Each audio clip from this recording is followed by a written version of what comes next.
આ સંસારના સુખ દુઃખની વચ્ચે સંભાવમાં રહેવું એનું નામ વિતરાગ. ન રાગ ન દ્વેષ, સમકીતી આત્મા સતત આ જ કલ્પનામાં હોય.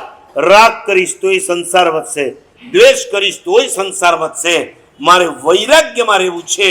વિતરાગ તુલ્ય વૈરાગી, વિતરાગ પ્રાય હોય, વિતરાગ તુલ્ય હોય, સમકીતી વૈરાગી હોય. મારે તમને કેવું છે, પરલોકની ચિંતા જો નહીં કરો, સમ્યક દર્શન પણ નહીં ટકે. ટકાવું જ જોઈએ છે પરલોકમાં સદગતિ.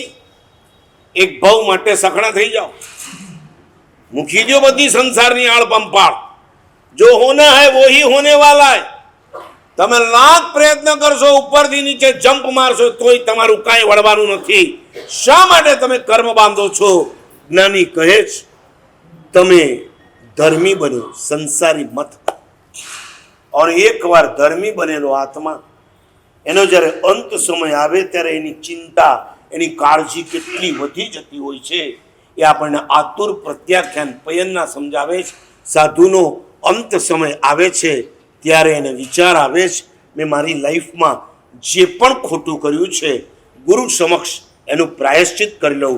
મિચ્છામિ દુક્કડમ. અને ગુરુને અણસણની વાત કરે ત્યારે ગુરુ એની પાસે જેટલું પણ વોમિટ કરાવવા જેવું છે બધું જ વોમિટ કરાવે છે. શું શું કીધું તું? કરણ કરાવણ અનુમોદન. 5 ઇન્દ્રિયના વિષયો પ્રત્યેની આસક્તિ, તે કોઈના પ્રત્યે પણ કશાયો કર્યા હોય તો એનાથી પાછા ફરવાનું છે. રાગ દ્વેષ અને મોહથી જે કર્મ બાંધ્યા છે એનું પણ તારે પ્રાયશ્ચિત લેવાનું.